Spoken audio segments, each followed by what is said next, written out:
people I've come across, like I've been around some coaches where I'm like, probably need to change the way you approach this because you're not really doing it the right way, and these kids aren't developing at all, in my opinion. But I definitely think it takes like a special person, special type of person to like be able to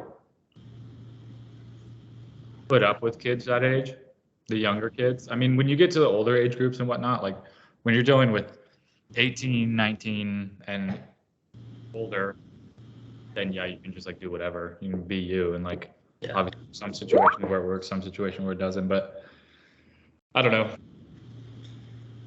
I get that. I don't know if I've ever told you about, like, I went and taught English in Spain for that year. Yeah. I told you about like how much I hated those kids. Yeah, you did. You did. What was the story you told me about? They had their phones out or something like that, and you finally snapped on them. I forget what you told me.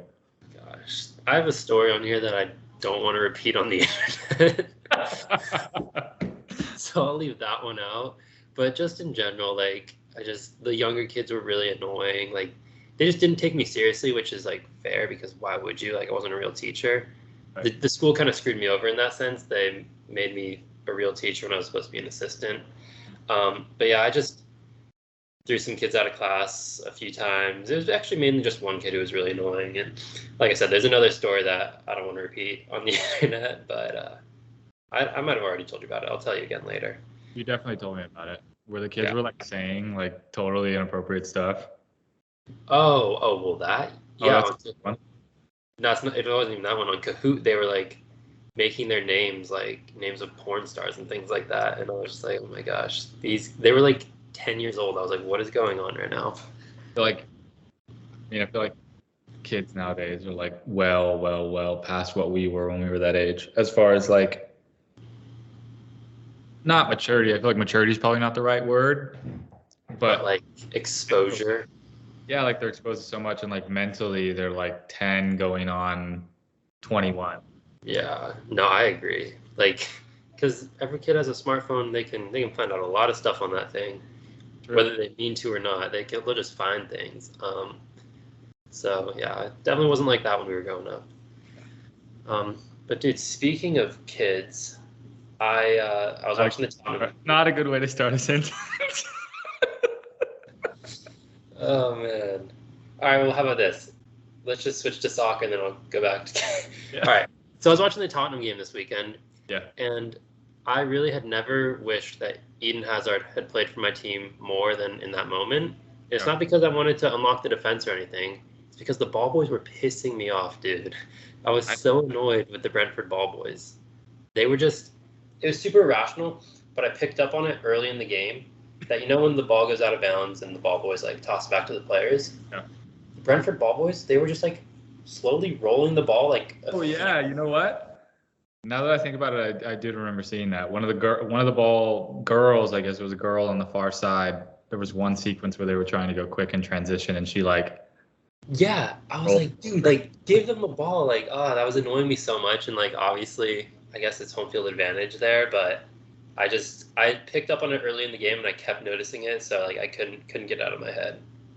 No, I mean I much more appreciate games where the balls are on those like little stands to where they can just put them, because I can't.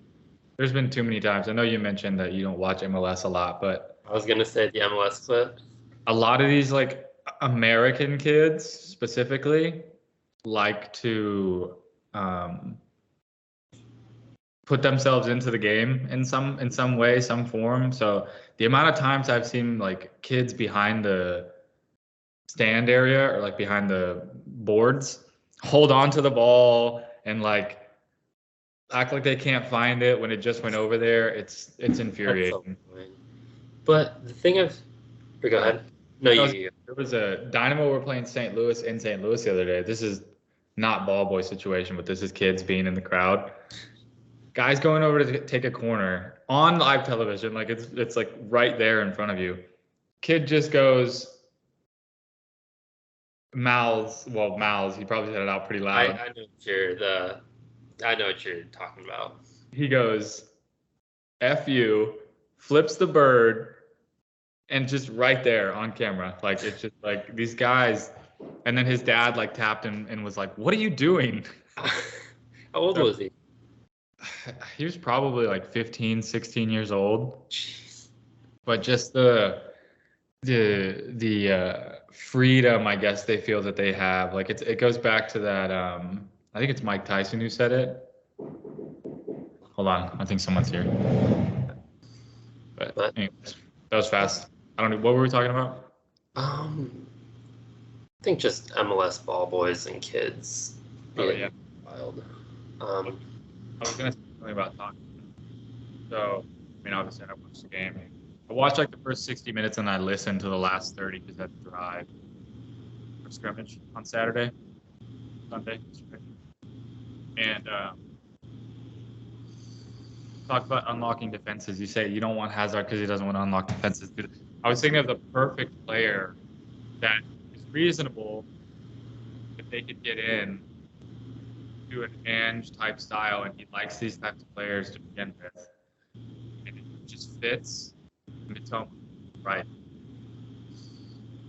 Perfect signing. It falls into play with Ange and his like Japanese type background. Mm-hmm. He was at Celtic. The dude brought in 4 or 5 Japanese players, and all the Celtic fans were against it at first, and then they turn around and have unbelievable seasons. But you think it's the perfect type of player that they would need? I mean, you saw the way that they were trying to play with those inverted fullbacks and like the wide players stay wide. Yeah. To me, like Son is not the type of player that, and I told you this, Son's not the type of player who you just sit out on the wing and tell him to get paint on his boots. Like, Yeah. you have to be heavily involved as much as possible. But I think if you put like a Matoma type player out there and get him in 1v1 situations, last season, people couldn't stop talking about his dribbling ability. You know, you get him in 1v1 situations, he's creating more chances for that Tottenham side. And he's a player profile, again, that fits into Ange's scope player. Yeah. I was thinking about that the other day. I actually signed him in career mode for Tottenham, so. Oh, really? Yeah, All right. Well, let me know how it goes, and maybe we'll tell Ange to get him. I think that'd be a good signing. I would love to get Matoma. I just don't think he would want to come to Tottenham. Like, didn't Brighton finish above us last year? Yeah, but I think when it comes to stature of club, right? I think everyone in the world still sees Tottenham as a top 6 destination. Maybe not a top 6 club on the field, but you could argue this. Their stadium's the best in maybe Europe when it comes to state of the art. Yeah. I mean, when the new Bernabeu is done, that'll probably take first spot. But I mean, going there last summer, it's incredible. On the outside, it looks horrible. It looks kind of dumb considering what's on. It looks like the first time I saw it, so it's just like in not like a super nice area.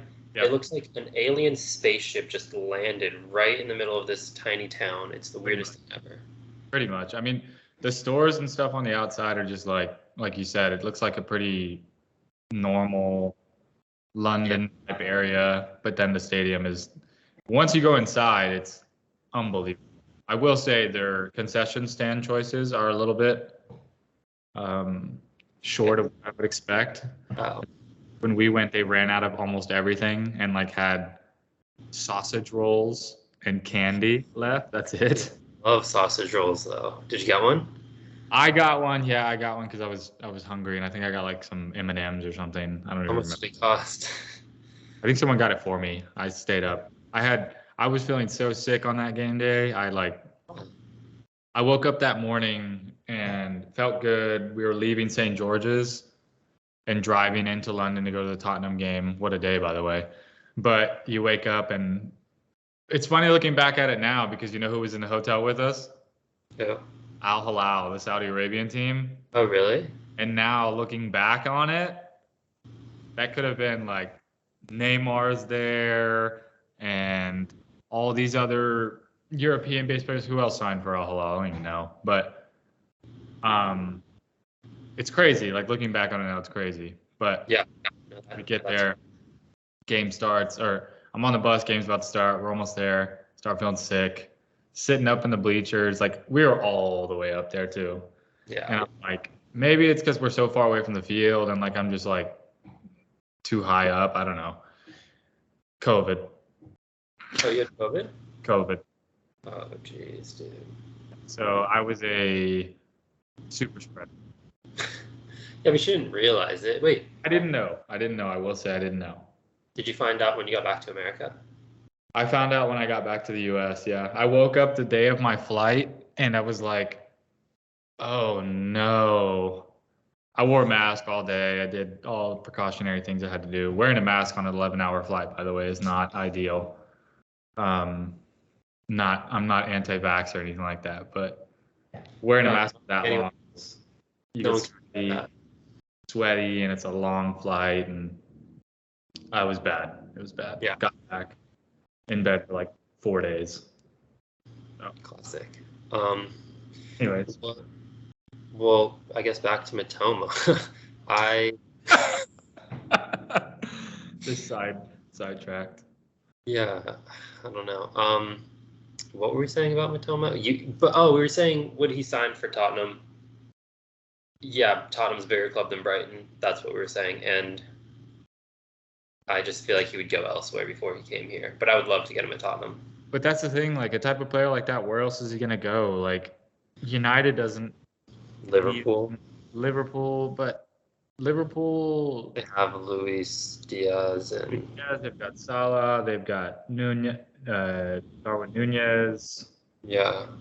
They have Harvey Elliott. Like they've got younger players who more so fit into Klopp's mold. I feel like Matoma has that De Zerbi. He fits in that De Zerbi kind of possession-based model that translates more so to what Tottenham's trying to do versus Liverpool. And I don't know. I mean, I feel like from a board perspective, they brought in Minamino at Liverpool, so they've had their Japanese. Well, I'm saying, like, if you look at it from a board perspective, they brought in a player like that before, and it didn't work out, so they're probably second guessing themselves in situations like that. Yeah, dude. And Tottenham had great success with an Asian player.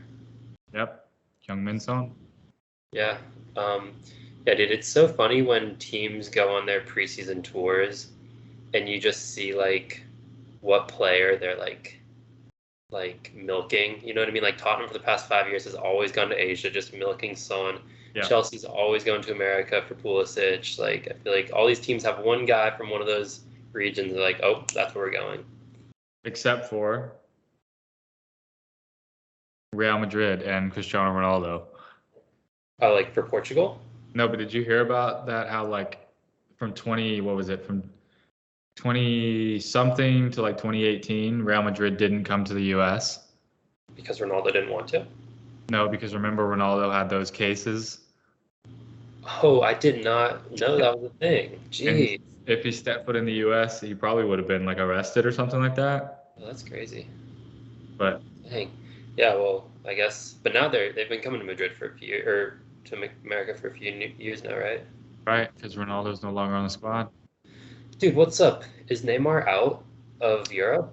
It seems like confirmed this morning. He is on his way to Al Hilal. I mean, it said I thought I saw this morning a 2-year, $326 million agreement was in place with a 50,000 win bonus. So every time he wins a game, he gets $50,000. And he has a private jet. He's going to live in a building with full staff waiting on his every need. So the guy's going to Saudi Arabia to basically be like a Saudi prince, essentially. He's just going to play soccer on the side. Dude, in my opinion, Neymar's like one of the biggest flops we've ever seen. 1,000%.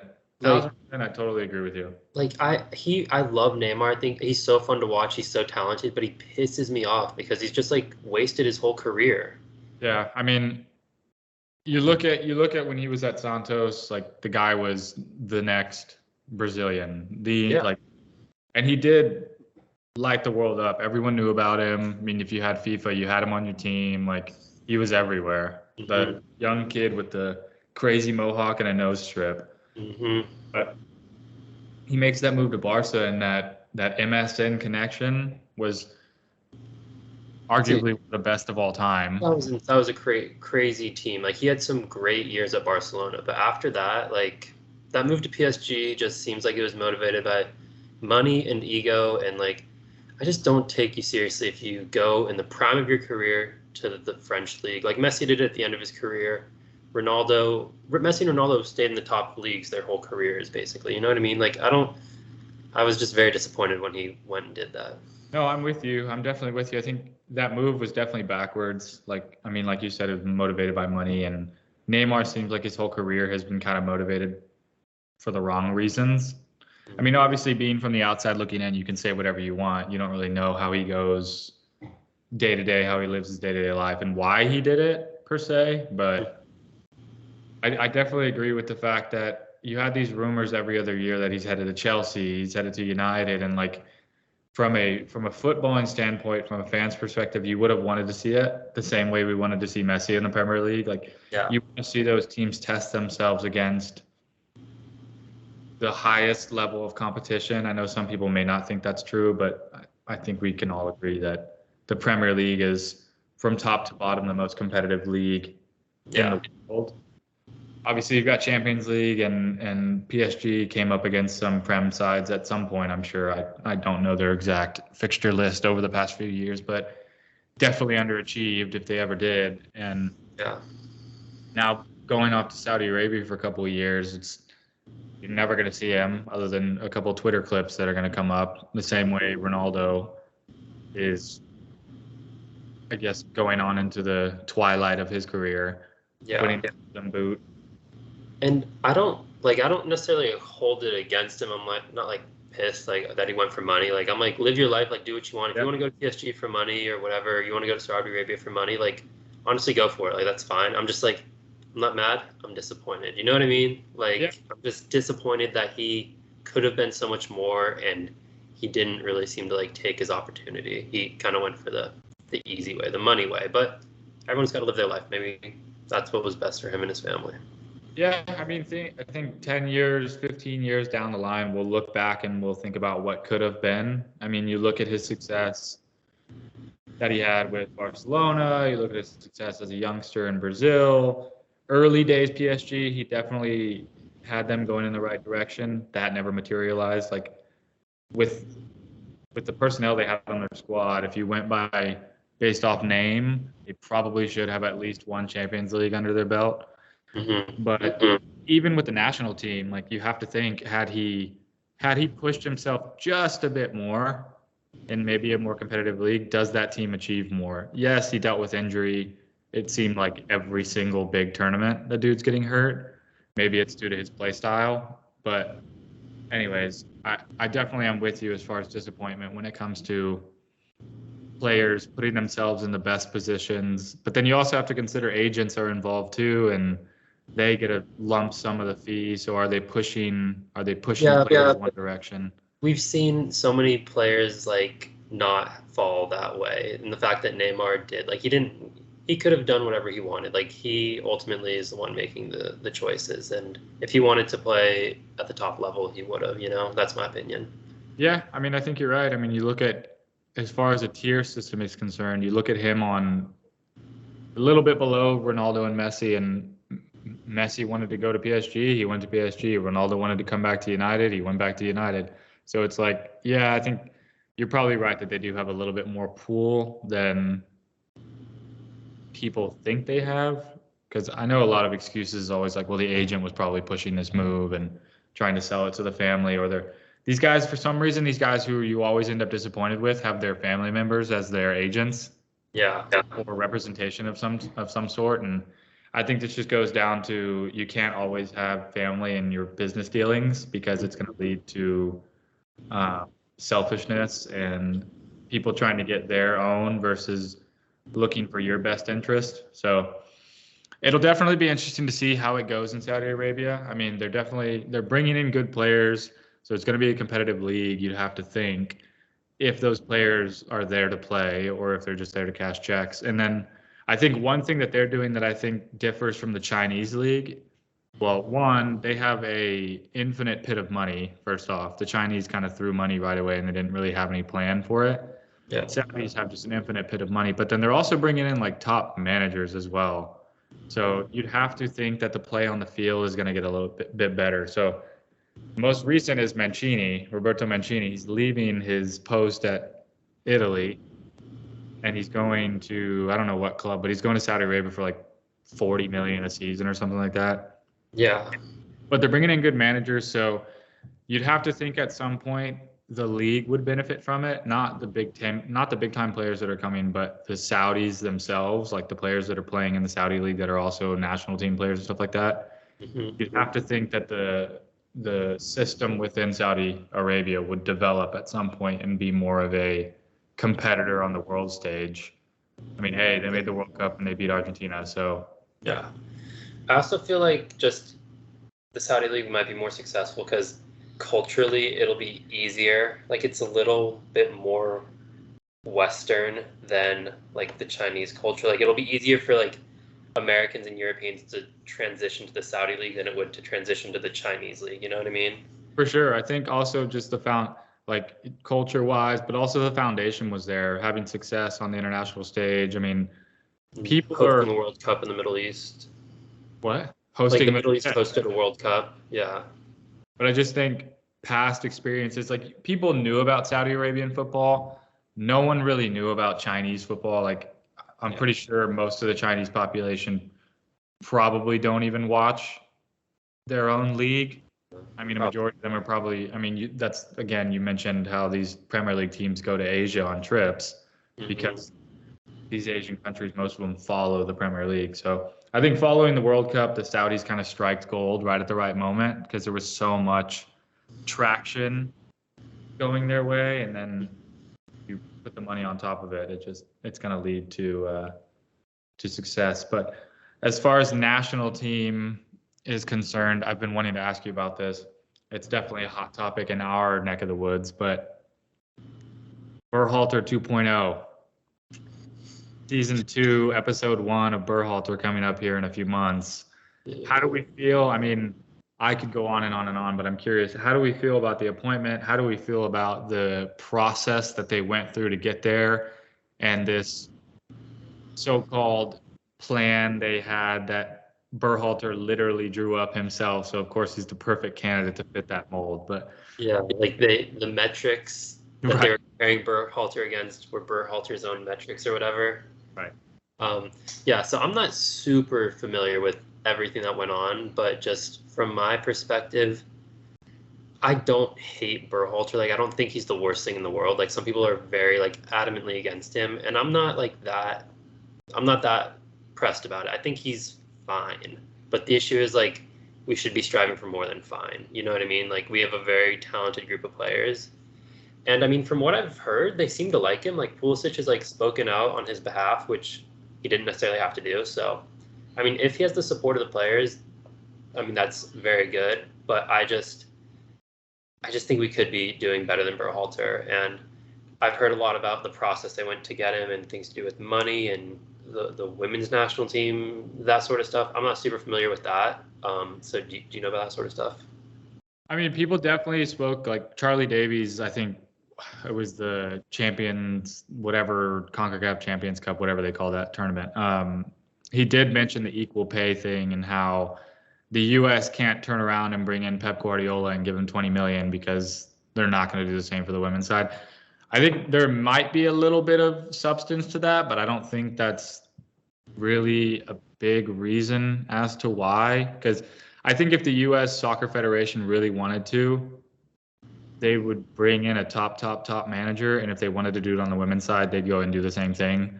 I don't think I could understand why people may think that's a reason why, but I'm not. I don't think I would back that.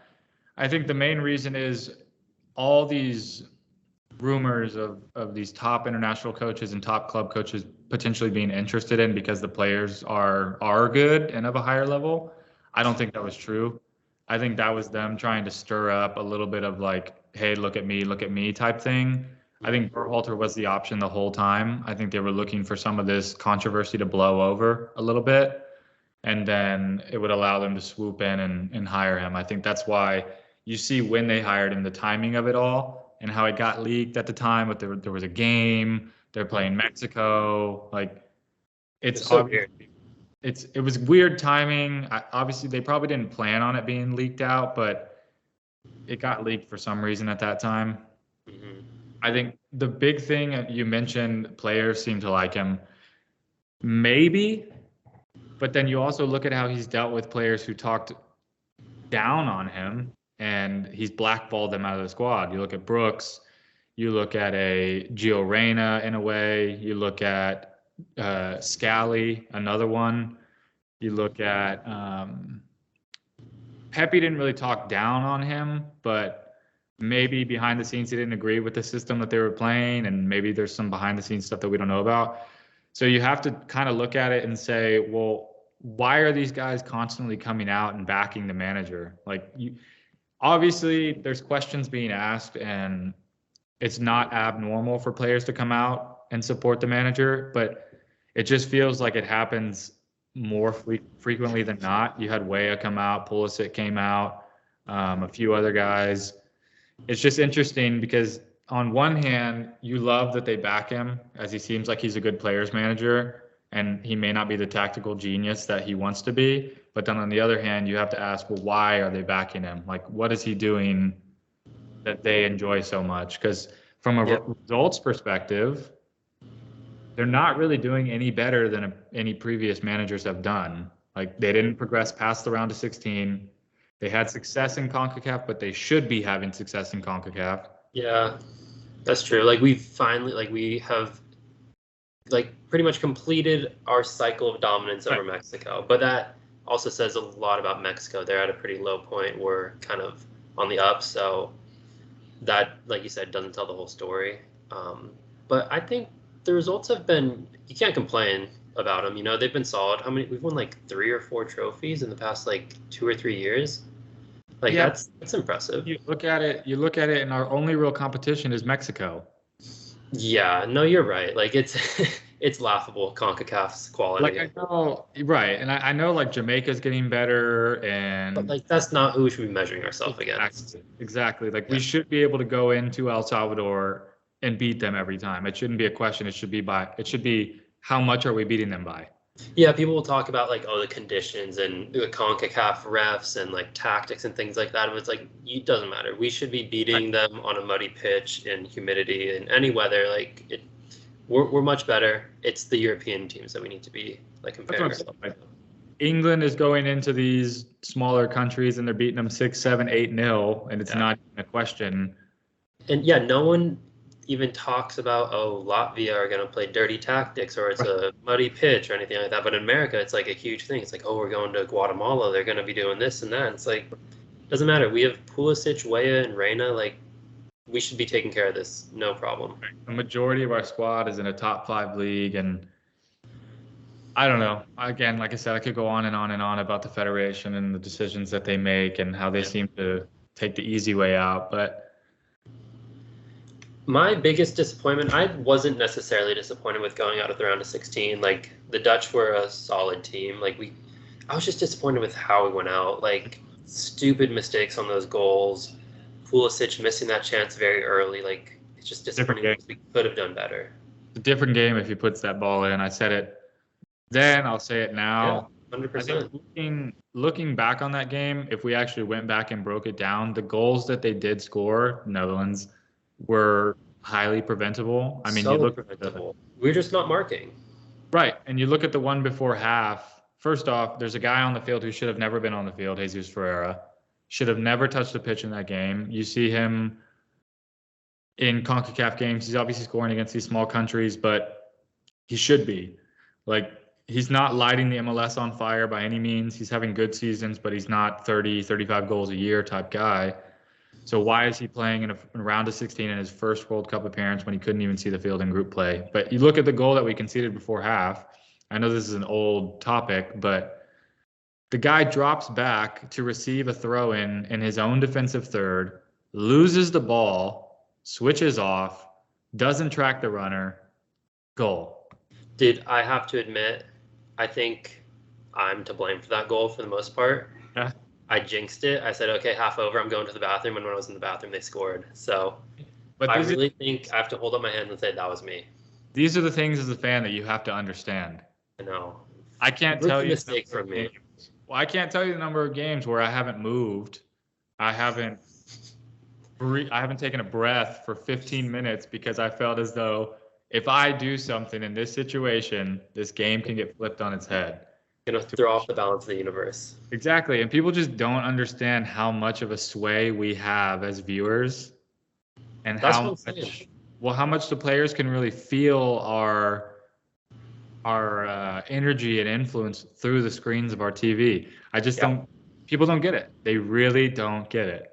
No, so I just want to take this opportunity and apologize to every American out there for helping the Dutch score their second goal against us in the World Cup. My bad, guys. Your apologies accepted by way of all American fans. Thank you for taking the time to do that. I think you have just lifted the jinx, and I think we can all sit here and say 2026 is the year. Let's go, baby. No bathroom breaks before half, though. True. All right. Well, what's your extremely early prediction for the 2026 World Cup? What are your hopes for us? Extremely early predictions. Okay, I'm gonna do it in a two-parter since I like to hear myself speak. But I think I'll go from a outlandish take and I'll go with a realistic take. Okay. So I think from an outlandish take, I don't think it's out of the realm of possibility that the U.S. makes it to the semifinals. Damn, I thought you were gonna say we win it. I think look, if all the stars align, could the U.S. win the World Cup? Anybody can win the World Cup. Even the Chicago Fire. Even the Chicago Fire with Bastian Schweinsteiger. How far we've come as a country in the game of football. But I think, my outlandish take is actually, you know what? I'm going to change it. My outlandish take is we make the final. Do we win it? I don't know. I think at that point it's a toss-up. It depends on, do they show up? How are they feeling? That type of stuff. How did the semifinal game go? Did it go all the way to pens? Are they tired? That type of thing. So I think my outlandish take is they have the capability to make the final if you want to go based off of player by player basis.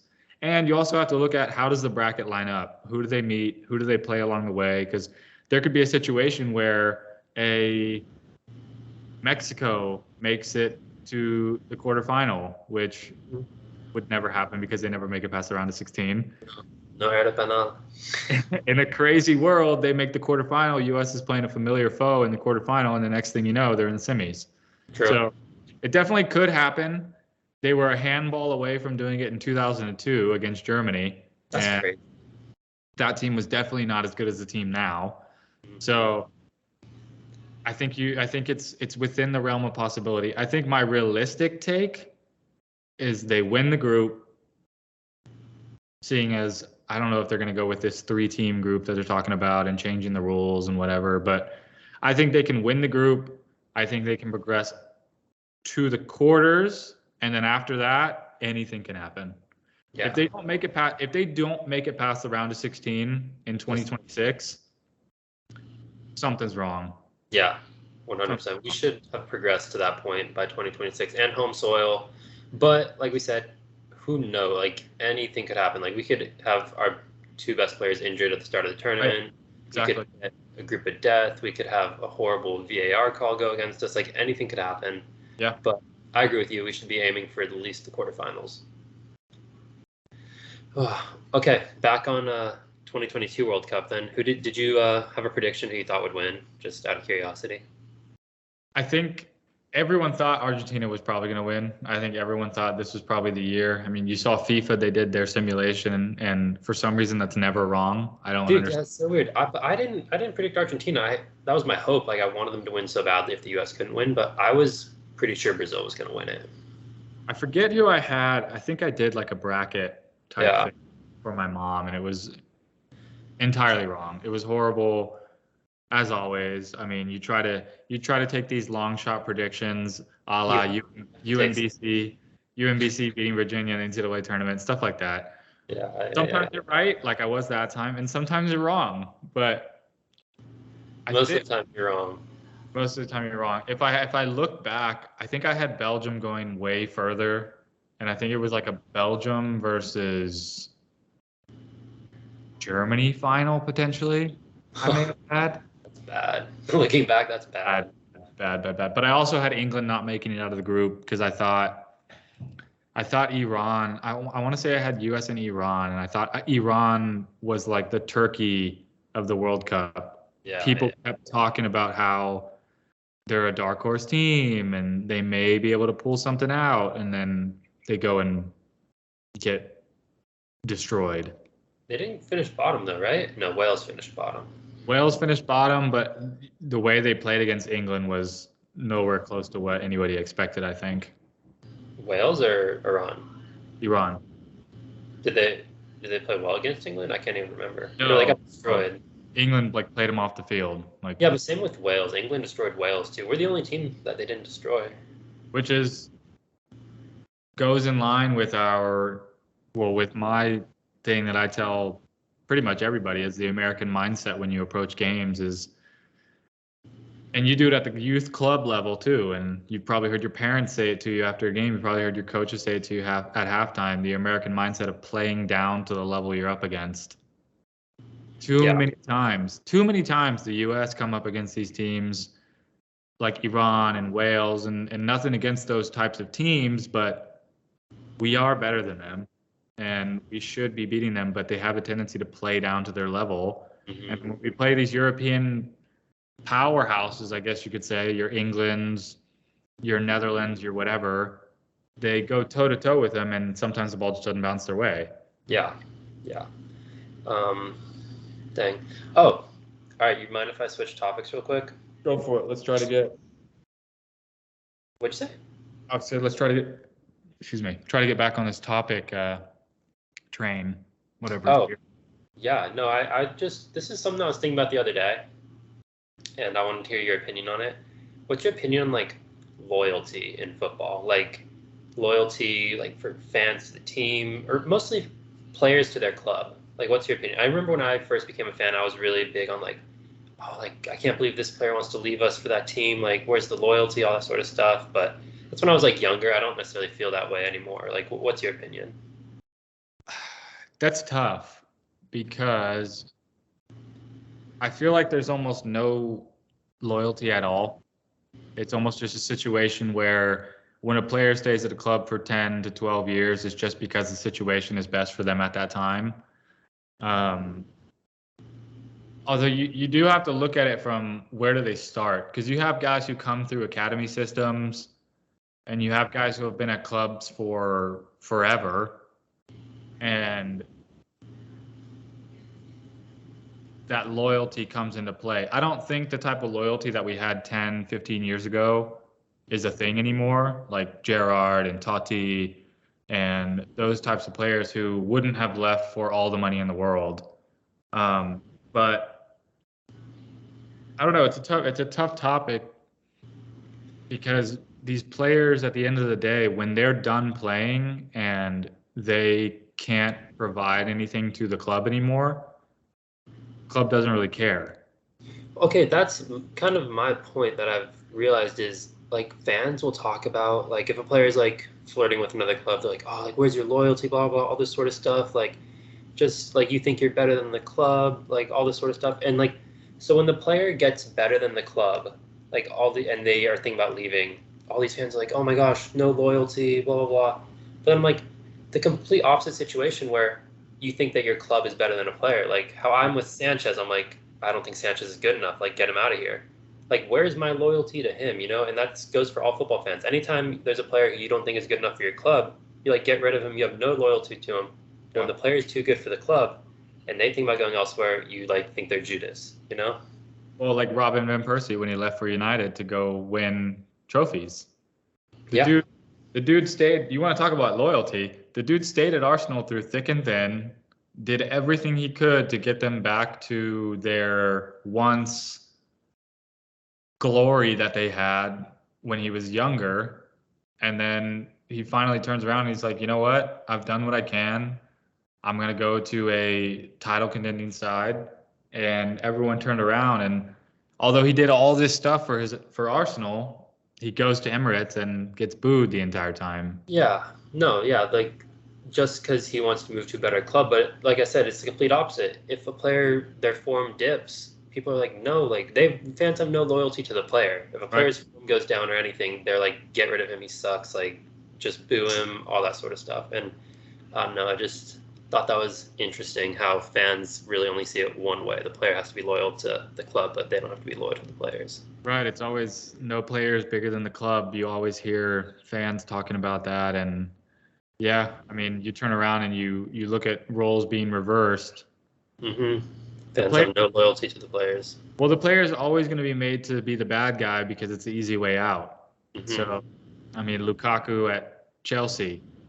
Lukaku gets into Chelsea. He's a young player. Everyone's ecstatic about him. They're over the moon. And then all of a sudden, they want him gone. Yeah, well, yeah. Lukaku's annoying though. No one likes Lukaku. Well, you're not gonna like the rumor that I saw the other day pop up on my feed. Get out of here. Are you serious? Lukaku to Tottenham. Not even joking. I don't think that would happen. Why not? Is he an Ange type of player? They need a 9. They really do need a 9. Do we though? We have Son, we have Richarlison, we have that Argentinian guy. Yeah, but the Argentinian guy's 19. Son, I mean, you saw it based off this weekend. It doesn't look like he's going to play through the middle. Yeah, he shouldn't. He's not a 9. I don't know what I'm saying. Richarlison's our only 9, really. And Richarlison, if you look at it, like track record wise, the guy's never been a front of the line, lead your team to top 4 finish. He started at Watford, and Is that where he started, really? Well, I think he was in Italy, or he may have been at like Fluminense before that or something. I just never really knew about him before he was at Everton. Dude was at Watford, was like a young prospect, goes to Everton, scores a few goals. Let's not sit here and act like he was a world beater by any means. Yeah. Did well for not Argentina. Did well for Brazil. I might get executed for that, but did well for Brazil, and then obviously gets snapped up by Tottenham. And the one thing he says at the end of the year is how sorry he is to Antonio Conte because he didn't score enough goals for him. He didn't score enough goals, not even close. But that's what I'm saying. So how can you rely on a front line of Son, who's getting up there, he's not getting any younger, Richarlison, who's not going to get you more than 15 goals a season, and Kulusevski, who is a young Swede who you could argue that he's not fully integrated into a Premier League side yet. Kulusevski also seems like the type of player who has more talent than output. You know what I mean? Like, he seems very talented, but the end product isn't always there. Well, he's a very streaky player. Like, he'll have a game where he gets a goal and a couple of assists, and then he'll have a game where he just has an absolute stinker and does absolutely nothing. Yeah. Wait, speaking of Son, what's your opinion? Do you think he's overrated or underrated? I think he's highly underrated. Really? I think if this guy, if he was at a bigger club, not that Tottenham's not a big club, but if he was at like a City or Real Madrid, for instance, the guy's unreal. I mean, you call him Sonaldo for a reason. Yeah. He has the capability to be a top player in the world, and I mean, you could probably say that he is. I think he is, but this is like crazy as a Tottenham fan, but like I feel like he's a little overrated. Like, in my opinion, like he had an amazing. So last year he had a flop season, but the year before that he had an amazing season, right? Yeah. But aside from that, like, he's been good, but like I feel like after that season he had 2 years ago when he was amazing, like people talked so much about him, about how he's such an amazing player, and I think he's good, but I just think he's not as good as some people say.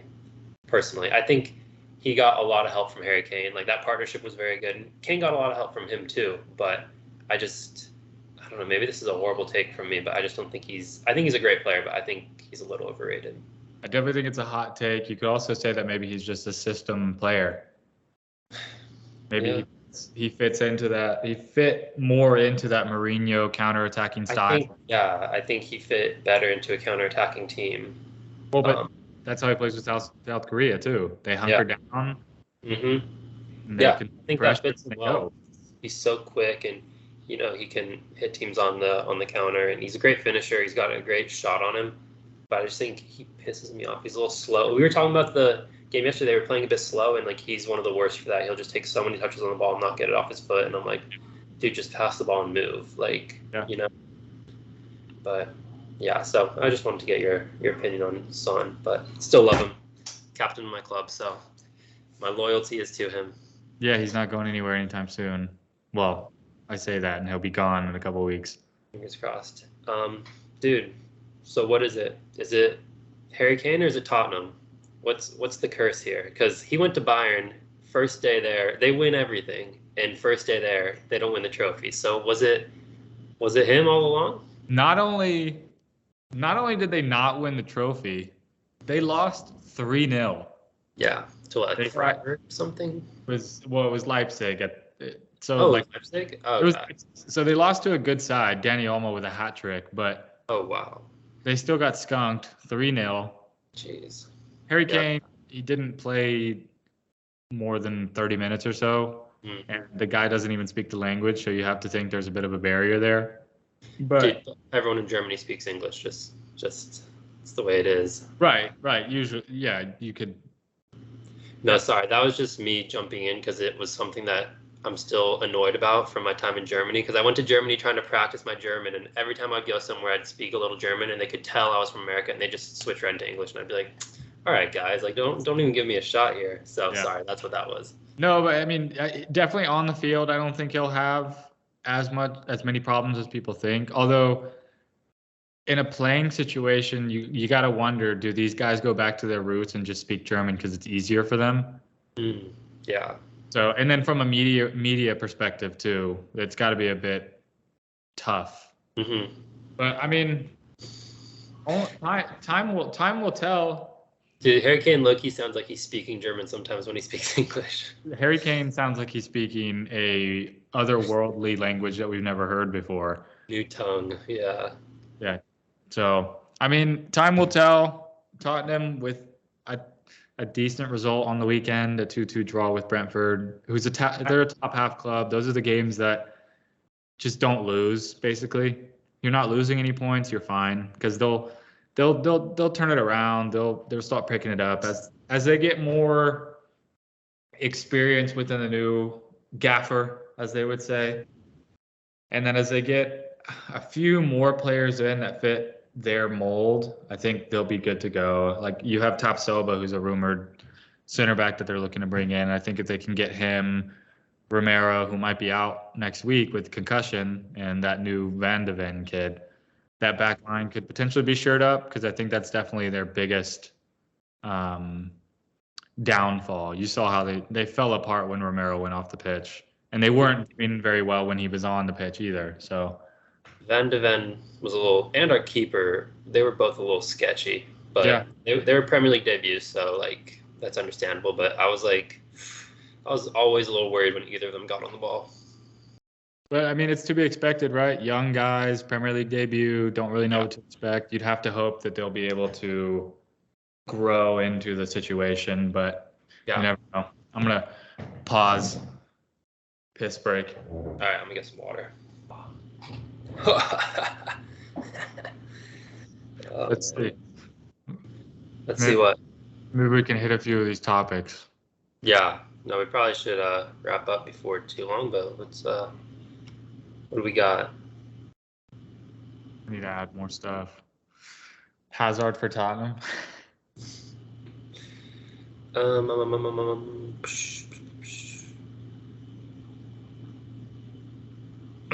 Oh wait, I have one. I'm down to pick your brain on. Let's go. What is it? Yeah. So what's your opinion on the new stoppage time rules, like which are giving us like 10, 11, 12 minutes of stoppage time for the first half and things like that? I think it's definitely a case-by-case situation. I think if it's your team that you're in the lead and you're dealing with it, it's squeaky bum time, as they say. But if it's vice versa and it's a situation where you've got, because what was it? Tottenham this weekend on Sunday had 7 minutes at the end of the first half, and they got a goal. It was 11? Yeah, and we scored in like the 6th minute of extra time or injury time. But yeah, I think I like it just because it's going to prevent these teams from time wasting at the end of games, which I can't stand. And I think it comes back to bite them in the butt anyways, because even before it would be 4 or 5 minutes, and a team would get something in the last few minutes. But with it being now the potential to be upwards of 15 minutes, it seems like managers are probably going to go different or go about the game differently, and you're not going to have these situations where a Luton Town is up 1-0 in the 85th minute and they start hoofing it long, keepers taking forever on the ball. I think it's going to make just a more competitive environment. Teams are actually going to have to go at each other instead of hunker down and wait and waste time. And because I think, go ahead. I don't know if it makes it more competitive. Like, I feel now that like the stronger teams are going to just dominate even more because the smaller teams can't use those tactics that they would have used before to like get results.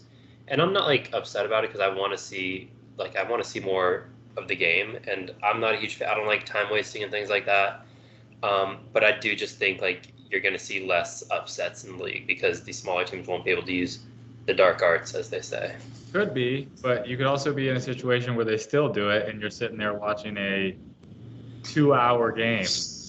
Yeah, true. So, well, yeah, and another thing is like players already complain about like how much they have to play, and this is just adding an extra 15 minutes to every game on like an already compact schedule. Like, it's not great. I don't like the fixture list in every league for that matter. Like even in the MLS, the Premier League, these guys are playing Saturday, Wednesday, Sunday, Thursday, or whatever it is.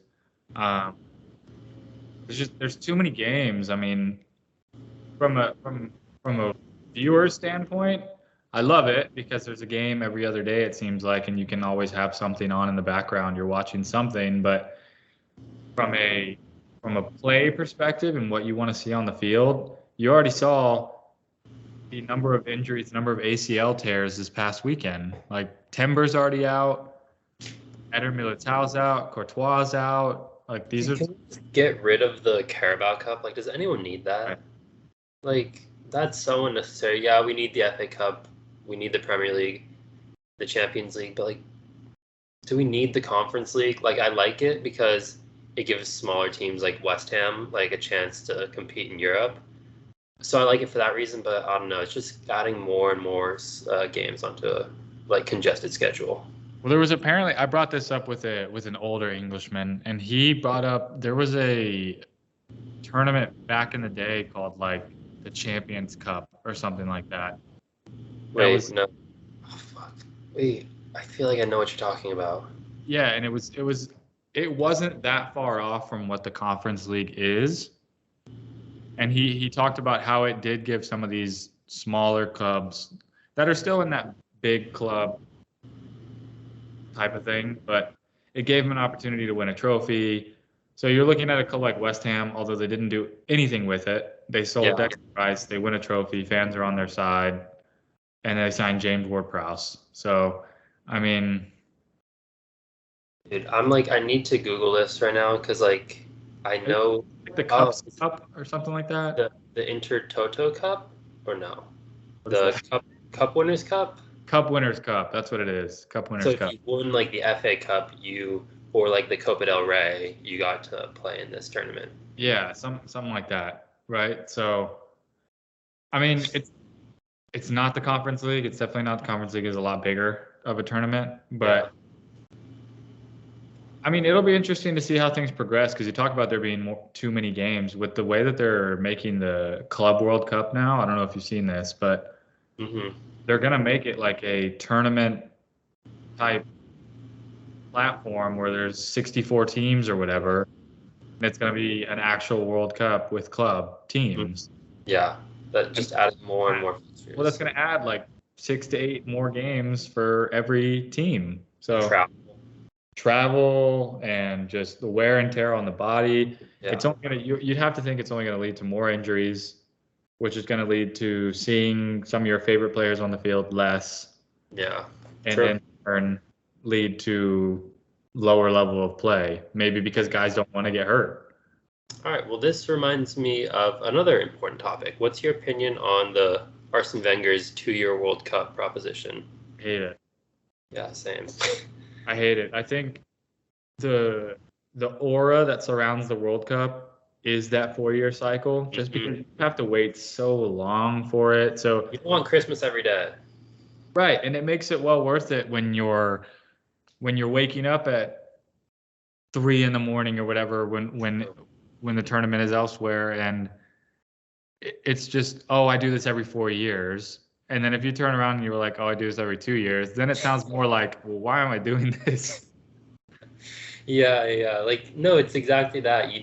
The fact that it comes once every 4 years makes it more special. It's just 1 month every 4 years where just time zones don't matter. You're just waking up at the randomest hours. You're just constantly watching soccer, and like, it's literally like the best month ever, And It really is. It's a beautiful period in your life cycle. And I think the 4 years is cooler too, because you go from being, what was I in 2022 or not 22, 2018? I would have been a 21-year-old, 22-year-old kid. 2022 rolls around. Now I'm a grown adult, and you see like the way. Yeah, it marks periods in your life. Like Exactly. 2010, I was 12 years old, then 16, then 20, then like 24. These are big like periods of your life, Like I remember big things that happened like in the World Cup year, like around that time of the year. I remember you came to visit. We watched some World Cup games together. What'd you say? Sleeping on the floor, waking up to your brother listening to Black Eyed Peas while he's sleeping. He just blasts music but sleeps through the entire night just on his radio playing music all night. Cracks me up. But yeah, I mean, you can't beat it. You can't beat waking up at 1 in the morning and then going back to sleep and waking up at 3 in the morning and then getting a little 20-minute nap in there to catch the 9 o'clock game. Or it really is a situation where if they did a 2-year cycle, I don't feel as though it would feel as important. 100%. I really like. I love the World Cup, but I don't want one every 2 years. Like, keep it as it is every 4 years. Well, but then you also have to take into consideration, like, it essentially goes World Cup, Euro, World Cup, Euro. So what are you saying? It's going to be World Cup, Euro, World Cup, like, how's that going to work? And it like starts ruining, like changing the legacy of things. Like Pele won 3 World Cups when they were 4 years apart, but then you're gonna have like, I don't know, Spain and Argentina winning it like every 2 years. Like it just. You got a guy that plays for 20 years internationally, potentially. Not that happens very often, but if he plays from 18 to 38, he's got 10 World Cups. Like, that's insane. It completely, all records go out the window. You have kids that are younger than us arguing that Gavi is the best player to ever play the game because he has 7 World Cups, and it's like, come on, man. Yeah, 100%. So yeah, I'm glad we can agree. We're not a fan of the 2-year World Cup. Yes. Cool. Well, I don't know. I don't know if I have any more talking points. You got anything you want to bring up, or should we end? I think I'm good. I think the next one I'll have some more ideas and stuff like that. Yeah, dude. We'll brainstorm again. But yeah, thank you everyone for watching. And any final words, Gabe? As always. As always, let's hear it. Live a little more, love a little more. See ya. Maybe. All right. Thanks, everyone. Peace. Wow. All the love, Gabe.